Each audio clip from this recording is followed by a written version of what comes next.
Les États-Unis d'Amérique viennent de mettre en place un système anti-aérien, un système de défense au niveau de l'Est et la République démocratique du Congo par les Américains. Eric Prince a mis en place un système aérien, il y a États-Unis d'Amérique installé par Eric Prince. Eric Prince au Azabongo numéro 1, il y a Blackwater a installé installation système de défense américain à Goma et Bukavu.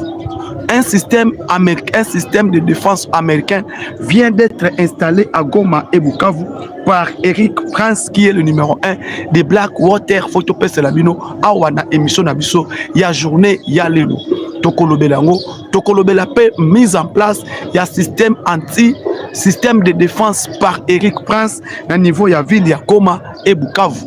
Tokolobele yango ba M23 ba pakati bongo mbangweri na mbangweri ya ba M23 banyangala kata oyo ya Rwanda bauti ko pakata mbangu ba pakati mbangu na este ya République démocratique du Congo baninga nyoso tu o bolanda ka chaîne na biso o tubengi bongo Congolais Telema.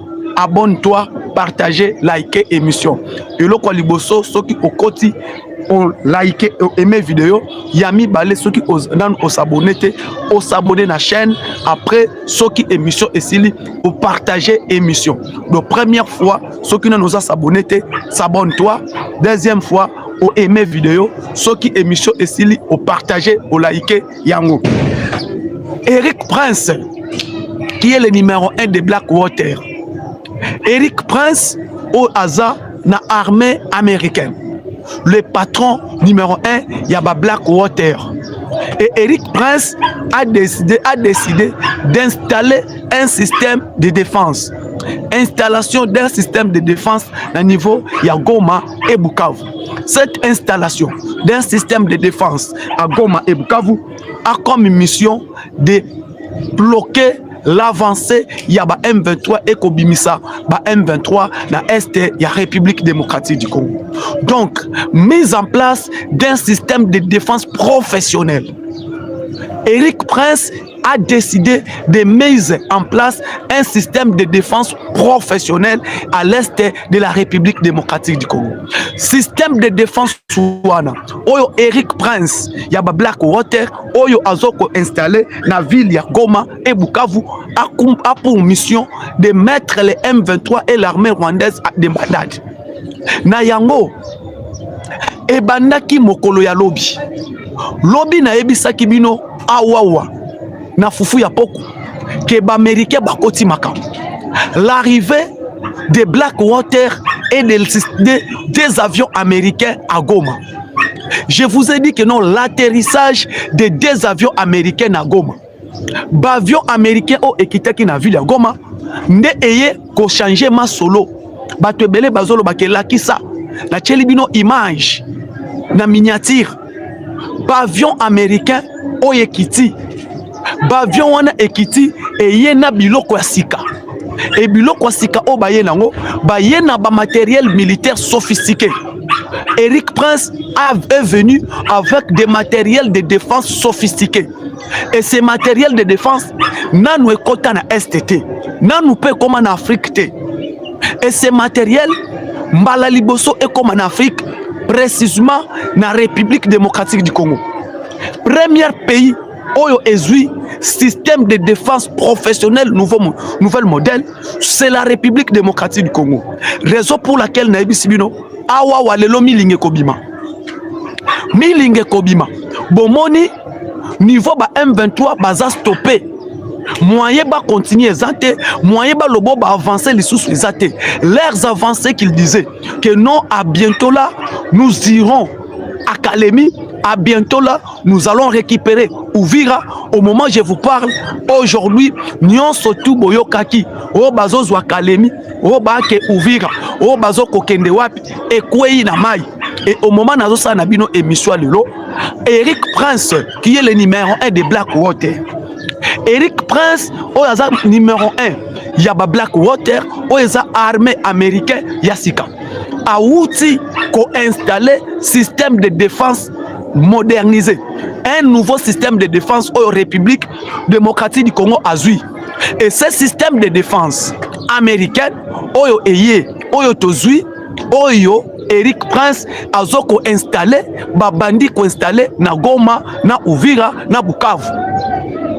Ce même système de défense, les Américains, avec Eric Prince, a décidé d'installer yango précisément na Katanga.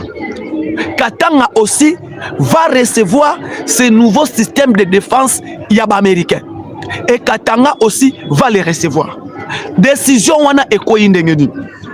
À partir ya makambo oyo Kagame asali amabe. Kagame oyo andimaki pa Trump a signé accord. Kagame o andimaki pa Trump a retiré ba militaire nae. Au moment où je vous parle, Kagame n'a pas voulu. Kagame n'a pas respecté ba langage o alobaki devant Donald Trump. Et Kagame a voulu ya ko avancer, ya ko kende ti Kalemi, ya ko kende ti Lualaba, ya ko kende ti wapi. Na yango, les Américains ont décidé. Système de défense anti-système, nouveau système défensif. Et nouveau système défensif, oyo tozui. Ce nouveau système défensif, oyo tozui, yangonde sikoyo. Bokomona makambo oyo Kagame komona awa na RDC. Bokomona niveau ba frappe o Kagame siko alinyazwa. Parce que Kagame a tient moussa place à Tchakate. Na yango bokoyeba.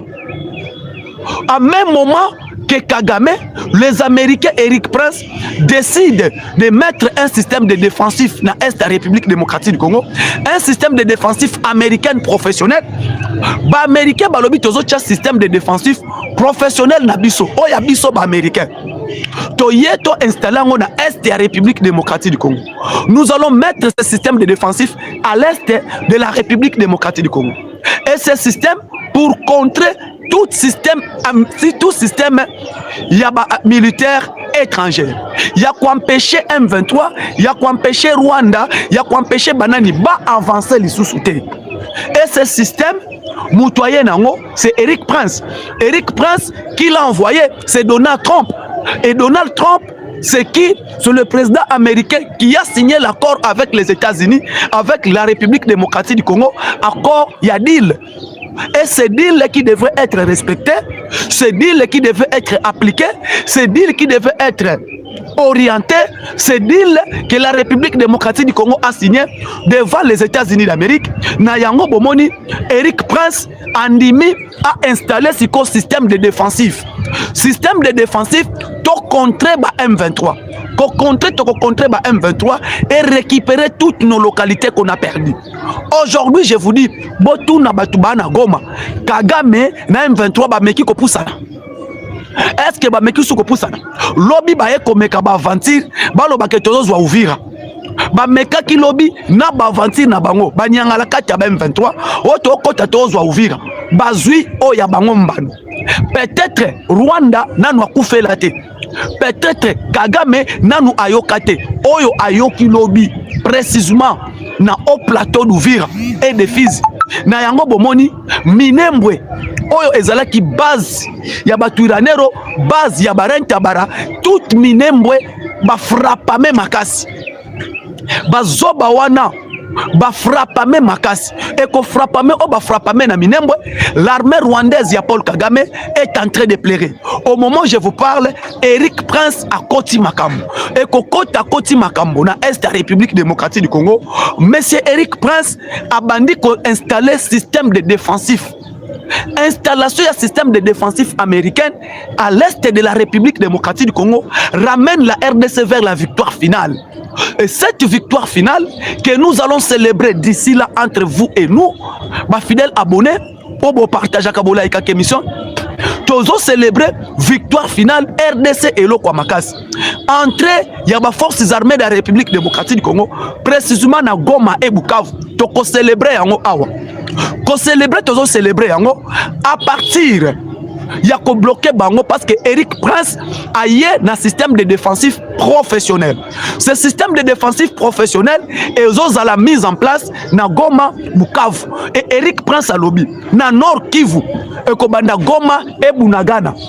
Bunagana wana Prince Eric a décidé et décision au Eric Prince azui ya kokomati Bunagana ya ko contre avancer ya ko bloquer ba M23 à partir ya Bunagana. Maintenant bomituna tokomituna ngai na bino ekobanda ndenge nini nanu Eric Prince akende Bunagana, parce que toyebi batu bana Bunagana c'est le Rwanda.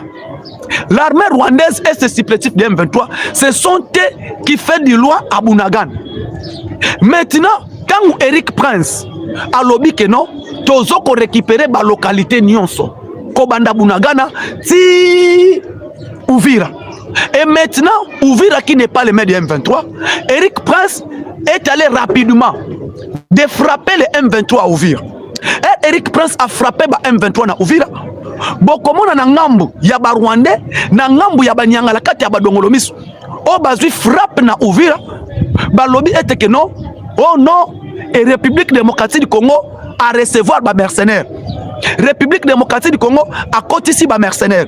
Ba mercenaires wana o bazo lobela eza ba militaire ya Eric Prince. Eza système de défensif professionnel ya ba américain. Et ce système de défensif professionnel ba américain eza télécommandé par les ordinateurs. Donc toza kutu na poste tetinda ba militaire.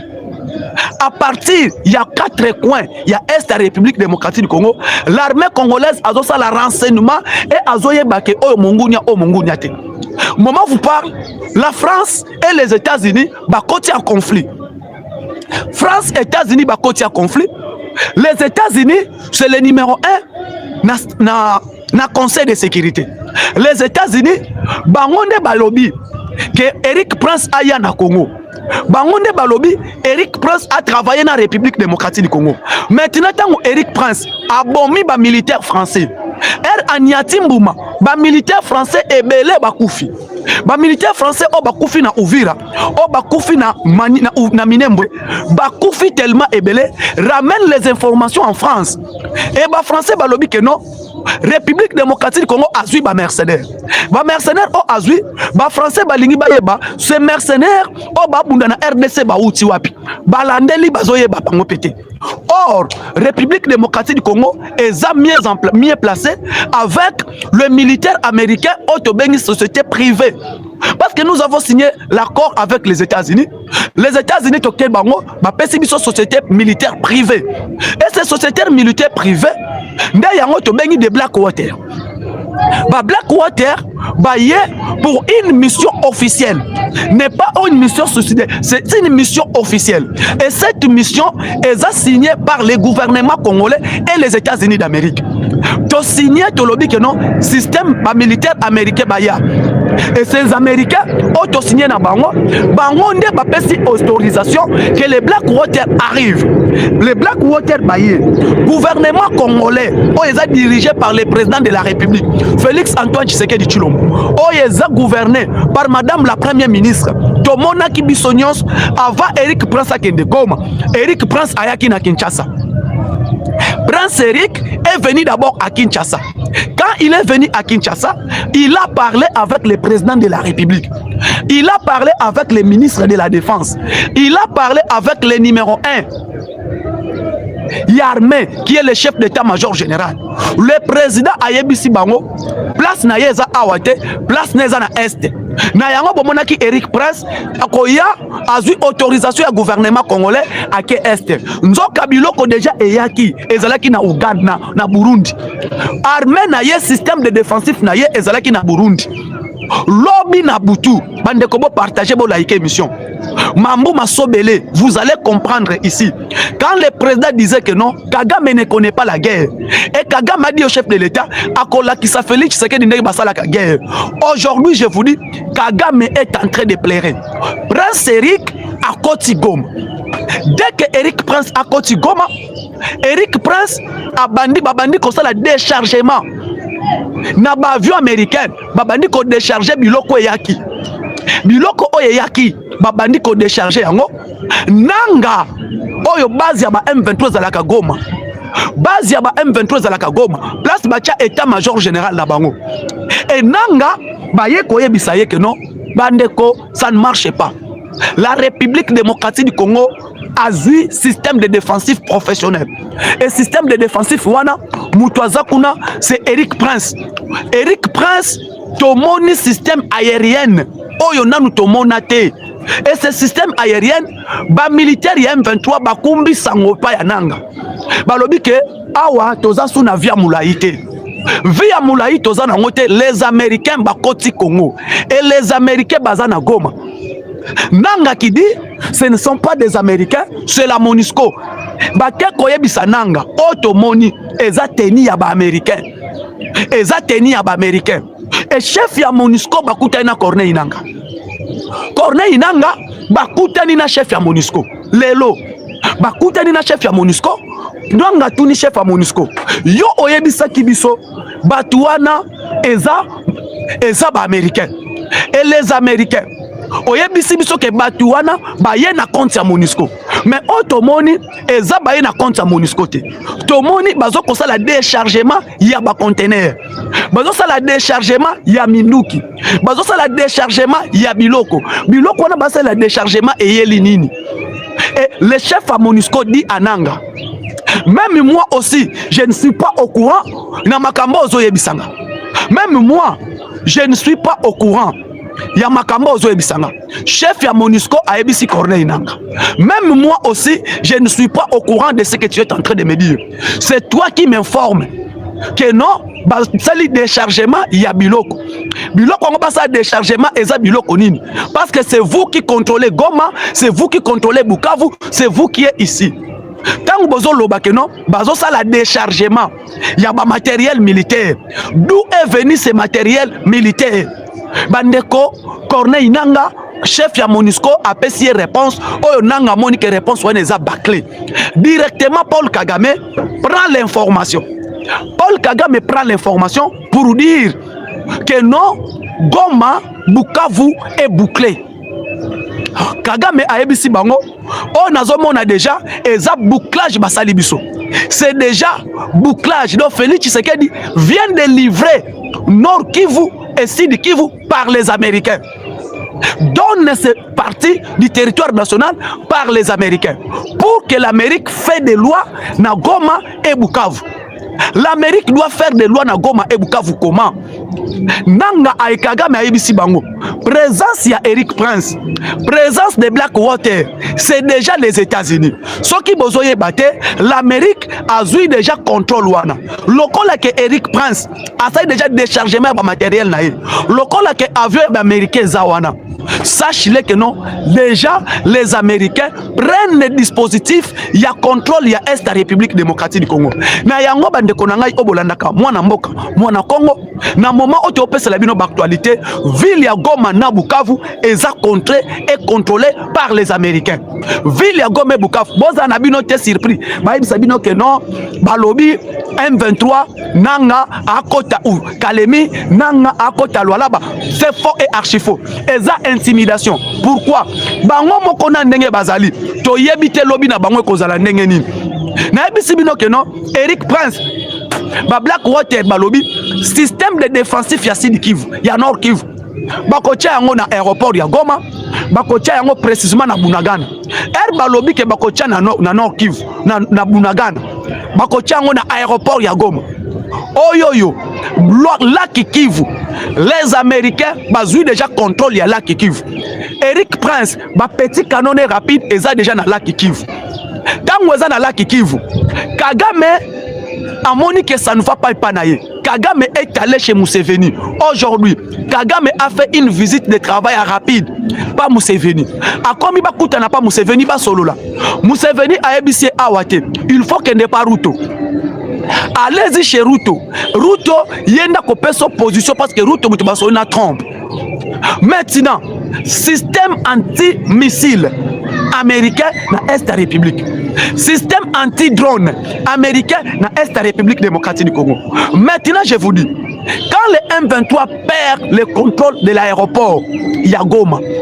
Quand le M23 perd le contrôle de l'aéroport, il y a Sud Kivu, il y a Bukavu.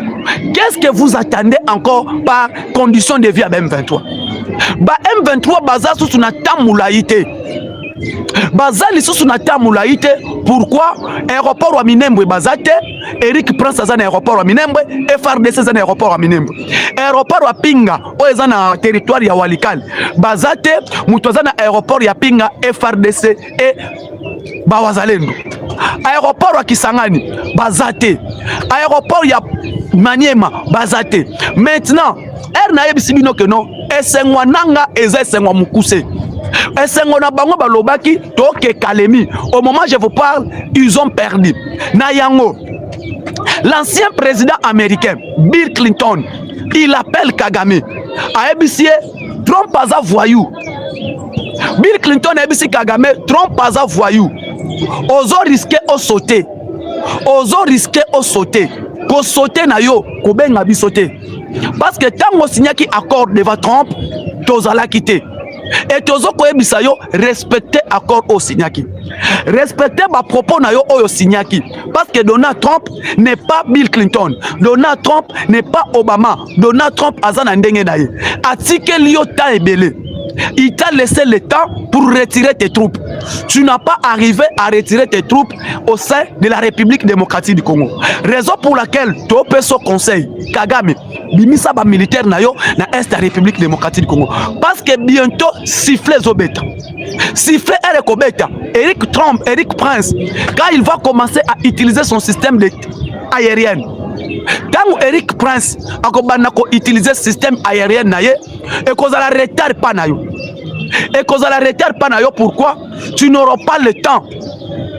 Ya ko bimisa ba troupe na yo. Et tout vont pleurer. Na yango bomoni Donald Trump a demandé na gouvernement congolais. Trump a senga ki na gouvernement congolais a pesaye ba tribu oyo ezala na Congo avant colonisation et après colonisation.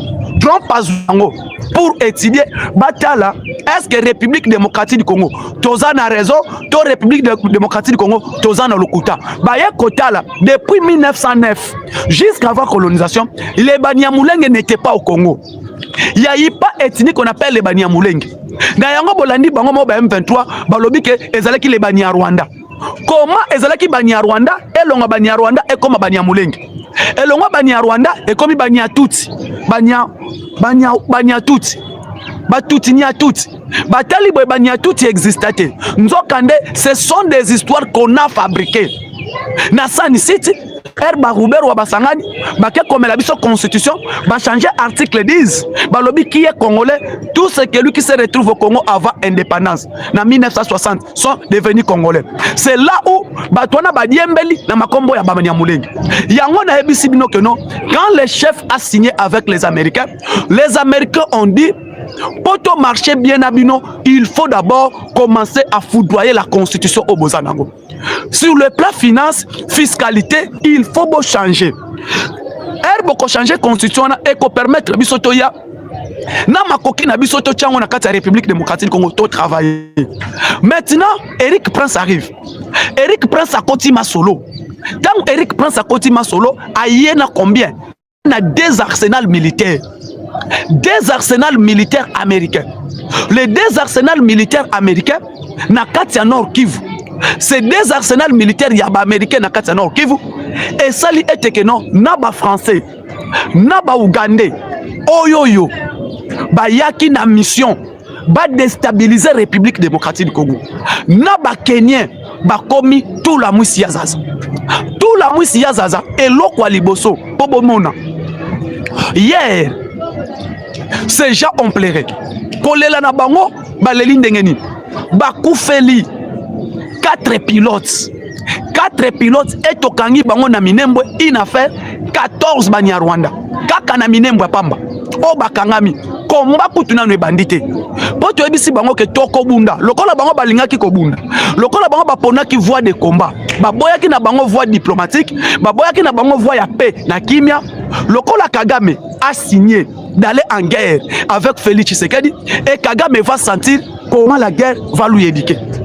Awawa, toza na coopération militaire en Afrique, na Amérique, na Afrique, na pays au Égypte. Boyebi ke ba ibu na biso baza formé en Égypte. Est-ce que boyebi ke ba Ibou na biso baza formé en Égypte? Est-ce que boyebi ke ba serpent noir o ya République démocratique du Congo baza formé na Israël? Est-ce que boyebi accord militaire na ba américain ezali? Et tant bomo na ba accord wana bomoni Eric Prince Akiti, Eric Prince Akoti Masolo yemoko atindi adjointe yemoko Eric Prince Akiti na Goma. Tant Eric Prince Akiti na Goma, c'est pour faire quoi? Pour imposer de l'ordre. Pour imposer de l'ordre. Et arriver à Eric Prince et sali boulou yeke na ngambo ya M23 et sali boulou yeke na ngambo ya Rwanda. Parce que Eric Prince aye côté Kandunda te. Eric Prince est venu imposer des lois. Maintenant, le combat va commencer. Début ya combat et banda na Bunagana. Combat et banda na Bunagana. Parce que le M23, Kagame ne va pas accepter installation de ce système de défensif nouveau modèle à Bunagana. Parce que installation wana na Uganda, na Kenya, ba ozana problème. Installation système de défensif américain o bacha na Bunagana, bacha ngo na Bunia, na Ituri et bazoko cha yango na Nord na Sud Kivu. Et ko permettre Kagame te à travailler. Et ko permettre Rwanda te ba avancer. Na yango bokomona bakobimisa ba militaire na bango. Na yango bomoni Kagame atindi batune bake na négociation. Bakelo baboye. Nous acceptons proposition à la République démocratique du Congo. On est prêt de se retirer. Mais condition est à Moko. République démocratique du Congo après sa biso 8 ans. Il y a gestion, il y a Grand Kivu. Baké Kosenga, topé sa bango 8 ans, il y a gestion, il y a Grand Kivu. Les Américains, Nabatoyo ya Qatar, Baboyi. Délégation congolaise, qui est représentée par le numéro 1, il y a DGM. Côté République démocratique du Congo, chef à délégation Nabiso et Zalaki directeur général à DGM. C'est lui qui est le chef de la délégation à États-Unis, na Genève. Tokei Tolobi, pas question. Et là, on est aussi mbatté. Gouvernement a télémi. Alobi toko négocier bongote. Mieux vaut que bitumbe kabola biso. Ba américain bazong ici. Balobi bitumbe kabola biso. Quand tu signes qui accord, il y a Washington. On ne s'est pas convenu comme ça. Totikala ki koyoka na boyete. Na yango bitumbe banda. Bitumba e banda. Toyoka nite. Quand toyoka nite na Genève, biso tolobi toyoka na ki na bango neutralisation de FDLR. Neutralisation de FDLR, nous avons accepté de neutraliser le FDLR. To comme na point qu'on neutraliser bango et to zwa bango, to zongise la bango bango. Bango moko soki bakoboma bango, baboma bango. Soki bakokanga bango, bakanga bango. Et biso Congo, toi na problème te, tondimi qu'on neutraliser ba FDLR. Tant tondimi qu'on neutraliser ba FDLR, côté Rwanda, basali volonté mon côté. To bengi bango, ba FDLR otokangi bango yen. Misusu bazali na zone obino bozo contrôler. Les zones que vous êtes en train de contrôler, qui ne savent pas que le Kivu est gouverné par l'armée rwandaise. Nani abosani ke no Kagame mutwazo ko contrôler Goma et Bukavu. Et ces 5 entités oeza na ba FDLR bazo ko contrôler yango pa na Rwanda. Et qu'est-ce qui les manque de neutraliser ces FDLR na parti bango bazawa. Eza raison, eza fuite en avant. Eza fuite en avant, yango na lobby Eric Prince Nyatambuma. Eric Prince le kon aza déjà wana fachi déjà chez APC Code. Nyatambuma. Lelo nazo ebisabino. Ba moni que présence ya ba no komo toyer. Ba yoki que Eric Prince aye. Bo moni mbangu président Ngola za aw. Bozomi tuna te président Ngola Lorenzo ezalaka Fachi mutakenda kuna nyonso. Fachi qui part là-bas. Mais Lorenzo ayoki Sassou a soufflé que ndenge za bongo mwana mai na yo batune baye. Sassou a ebisi Lorenzo mwana mai na yo batune baye. Lorenzo Angola o azwa audace bambula na mbula ya ko contrôler ya ko manipuler pétrole ya este ya pétrole yende muto ajeraka yenda ya kambongo pétrole bloc pétrolier oza ya banana Angola muto a exploiter kango et Angola a exploiter kango bazalaka na banane Angola azalaka na ba américain et quand maintenant Félix Tshisekedi a dit d'accord à l'obito pas question bloc pétrolier wana faut biso mi balé 50-50 50-50 hein na lobi bien en anglais 50-50, 50-50, bino 50, biso 50. To raffiner yango, bino bozu ya bino, ya Congo ezongi. Je vous dis, carburant, et comme on a 0,5 $ na Congo. Bon, moi, Lorenzo aye mbangu na expert na ye. Lorenzo aye mbangu na expert na ye, parce que baye bisie bano komo to baye. Et Eric Prince ndenga ye, bassin du Congo mobimba. Sécurité nango et cause à la part des Américains. Comme que bassin du Congo mobimba, sécurité nango cause à na ba Américain. Nde Lorenzo alobi clair, nandimi koyoka o facha koloba. Nandimi to coopérer na Félix Tshisekedi, nandimi to coopérer ndenge toyokani. Accord est signé maki déjà, ça fait 2 mois passés na Angola. To signé ki accord, ya ko contrôler pétrole, ya pétrole wana to kabolango bisomi balé. Parce que les 2 bassins eza Angola na Congo. Bassin wana eza bisomi balé. Sikoyo bino wana ki ya ko exploiter ngo temps belé. Ça fait beaucoup de temps Angola volait nos pétroles. Angola azwa bationa et kota na ngambo Congo. Ba sous-marin marine américain. Ba ko découvrir ba yebisi fachi. Ti oza wana ozoye baté. Angola azwaka déjà pétrole na yo. Tala makambo Angola salaka. Biso toyebi. To fongoli yo cop wana yo pe les abiso. Et les Américains ont dit laisse punda les sao. Et Fachi a signé kantu a signé a bibino besoin. Biso pe tokozo. Témoin bino et témoin c'est les Américains. Nde bomoni accord de l'obito. Fachi que na ko signé ba accord de l'obito.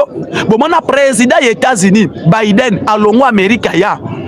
Président Biden des États-Unis alongo Amérique aya accord l'obito signama bomonaka Biden Lorenzo Félix Tshisekedi y compris président de Tanzanie na Zambie bazala to signé accord de l'obito et ces accords de l'obito et lobby République démocratique du Congo va gagner, l'Angola va gagner, les États-Unis va gagner, couloir de l'obito et fongwami Fachi pe azama elemi pendant qu'on est en train de signer accord de l'obito place naïf Sabino Félix Tshisekedi abimisaka gauche à bombi droite, abimisaka droite à bombi gauche.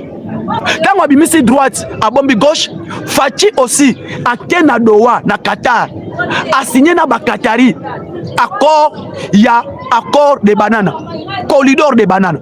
Et ce corridor de banana, corridor de banana, banda RDC ti banana, banda RDC ti banana à partir des ports à non profond de banana. Tout ceci ce sont des intérêts. Maintenant, wana na loba qui n'a ko développé en lobby. Parlons maintenant de la mise en place des systèmes de défense aérienne américains. Ce système de défense aérienne américain, les Américains ba lobby ba ko accompagner Congo sur le plan sécuritaire. Les Américains balobi ba ko accompagner Congo sur le plan sécuritaire. Pourquoi? Parce que ba moni que Congo ba perdre yango depuis ba perdre Congo ba perdre peu makambo ebele. Chine a avancé makas na technologie. Chine a commis côté les États-Unis même sur le plan de guerre. Chine a commis l'axe américain musapi na technologie. Pourquoi? Parce que batika ki Congo libre. Batika ki Congo zone moko libre mutinyo so azwanaye. Maintenant, le président Tshisekedi est allé présenter aux Américains. Pendant que bino bo sala boy, la Chine a comme fort. Kalamingi te Chine a quoi côté le belabino. Kalamingi te Chine a ko sala boy. Baketa la, bakekuta Chine a comme une industrie nucléaire. La Chine a installé un système d'industrie nucléaire. Et cette industrie nucléaire est ramenée bango Chine a comme puissance, 3e puissance nucléaire du monde. Chine a comme 3e puissance nucléaire du monde. La 3e puissance nucléaire du monde, Chine a zuli nucléaire en wapi. Fachi a ABC américain. Pendant que bino bozolal, pendant que vous avez laissé le pays devant un idiot, devant quelqu'un, un inconscient à gouverner Congo, sachez-le que guerre oekoya, même bino moko ba américain boko bolangote. La guerre qui va venir, même vous-même les Américains, vous serez incapables ya kokabola bitumba wana. Les Américains balandeli, naba démocrates, naba républicains. Fachi Afandisi administration Trump a expliqué bango. Elle a expliqué bango. Les Américains ont compris cet homme c'est un bon collaborateur. Tout signé naie accord. Raison pour laquelle cet accord que nous avons signé avec les Américains. Applicabilité accord Rwanda, Amérique article Rwanda temps. Atalela. Ataleli Rwanda. Fachi a ABC Trump. Cet homme c'est un aventurier. Kagame a respecté et l'autre côté. Bande kobocha bajem. aimer pour partager vidéo. ABC bango pendant que Kagame est là, Kagame ne va respecter absolument rien. A respecter Kamaloba na yete, je lui connais, c'est un aventurier. Eza mutoyo a respecter Kamaloba te lokola ye. Ba américain ba teleli, Kagame attaqué Bunagana, attaqué Uvira. Uvira est tombé, ba américain ba rappelé. Tant qu'à appel, il y a secrétaire d'État Rubio, à l'ongoli ba militaire naï. Pendant maintenant, biso tolobi que non, nous voulons la paix. Tozane lo comme côté tolingi kimia. Et les Américains fatia bisi bango, ngai na sali point par nanga. Na sali par nangai. Ba minéraux yango, na pesi bino, cuivre ye, cobalt ye, na suspendre importation ya cobalt na ya cuivre pendant 4 mois. Nyonso boye bisinga na sali. Maintenant bino boza wapi? Bino bosali nini? Nzokande un américain, mundela linga ba benga menteur te. Et loko liboso mundele alingaka te ba benga menteur. Mundele alingaka tangu asigné na mutu akenango. Raison pour laquelle bomoni ba américain ba lobi tozoya. Prince Eric Aye a un système défensif professionnel oya bango. Ayana minduki na arsenal militaire oba américain ba utiliser arme ya nouvelle génération, technologie moderne oya bango moko ba américain oyo ba américain ba bimisaka te ba américain ba ye nango ba ndeko installation nango za wapi na Bunagana. Les Américains ont décidé de frapper les Rwandais à partir de Bunagana. Ba bandi ko installer système na bango na Bunagana. Maintenant Fachi alobi lokola bokobandango na Bunagana. Il faut commencer par Bunagana, après Bunagana, y compris Goma, Bukavu, Minembwe, Fizi et toutes les zones oba M23 baza babima. C'est la décision que le chef de l'État a donnée. Les Américains Erbalmoniango, Fachi aibisi bango territoire de Walikali, territoire de Butembo, territoire de Beni, ba localité wana ezana minerai stratégique. Or ezana Ituri. Hors de l'Ituri, il faut le contrôler. Rubaya, donc, Fachi a donné les Américains tout pour la paix. Et mise en place Nango, alobi, aucun minerai congolais est en état brut. Tous les minéraux doivent être raffinés au Congo. Pas signé na Américain. Les Américains signé, Bomoni, Mbalamoko, Fachi a son inganate. Fachi a eu place à Télémeli. Et Fachi a eu nani ana simanae. Nena ebisa kibino ba noko moto baye. Na yango bomoni première eloko essaye nango lobi. Ba beti avion ba M23. Avion na air ba beti yango ba yoka Macron à l'Eli. Ba militaire français ba beti ami makolo ekatani.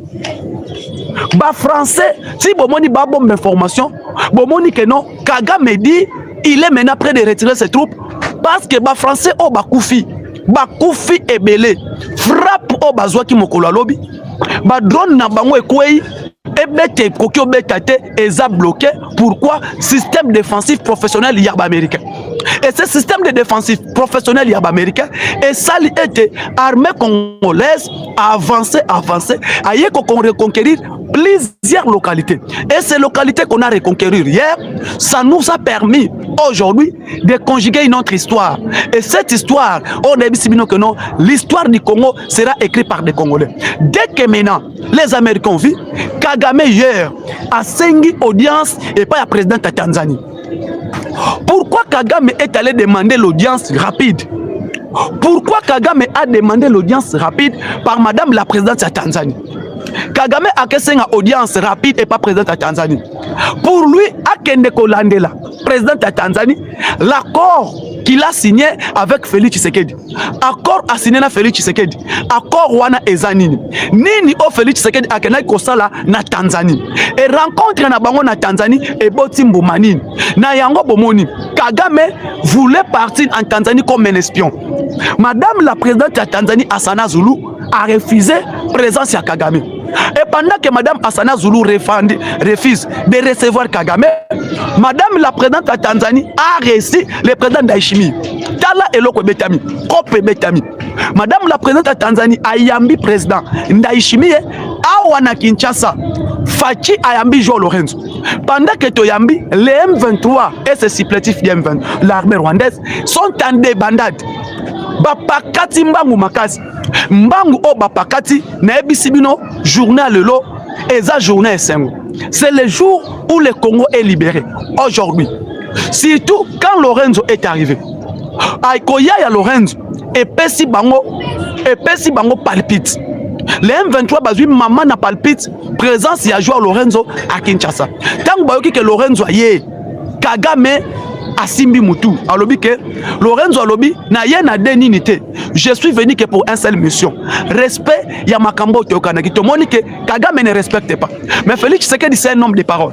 Homme de parole c'est quelqu'un qui sait respecter maloba o ya lobaka. Na yango nandimi to travailler comme un seul homme. Raison pour laquelle Rwanda akotika la ye moko. Ye akotika la kana batuti na ye na ba nyamulenge na ye. Bo aimer, bo partager vidéo.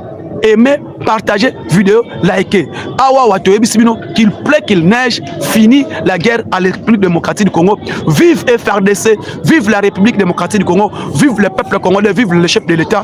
Merci beaucoup. Ciao. Tokutani Mokola Lobi.